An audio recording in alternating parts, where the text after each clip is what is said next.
So, like I was saying, things don't have to be that difficult for a person who's looking into making changes in their life and basically changing everything about their life and going the clean and sober route. Because, listen, if you're questioning yourself and you're asking yourself, am I an addict? You're probably an addict.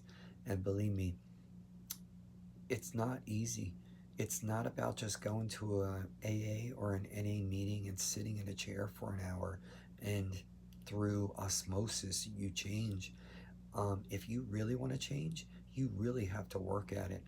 And the program is a beautiful place because the minute you walk through that door, you're not alone anymore. You might think as an addict, God, I'm in this all by myself, and what am I going to do?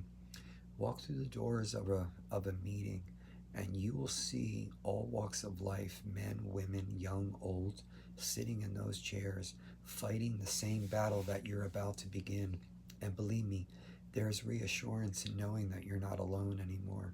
And I can attest to that because the first thing that I ever did when I wanted to make that commitment was get myself to a meeting. It's a great, friendly, welcoming environment.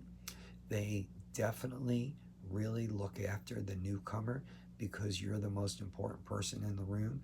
Because everybody in those rooms that are sitting there and looking good and they got some money in their wallet and they're drinking a cup of coffee, and you're going in there a little dirty, flat broke, hungover, jonesing for your next high. Believe me, they started off in that same position. And that was a big crux that I had to get over. That's my buddy there, my number one, Harley.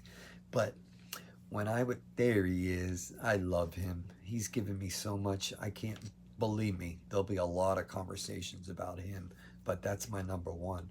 He saved my life. He taught me how to love again. And that's the God's honest truth. I make videos about him all the time. But anyway, I digress. Going back to the rooms, um, I used to look around the room and I would find all these different little issues that I could really kind of like latch onto and criticize and tear apart and say this place isn't healthy, it isn't good because look at this and look at that.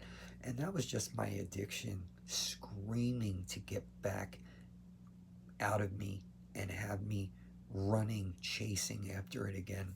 And I followed those mistakes many, many times trying to get sober, but I don't think about people that way anymore. When I walk into the room, I know it's about me and it's about my issue.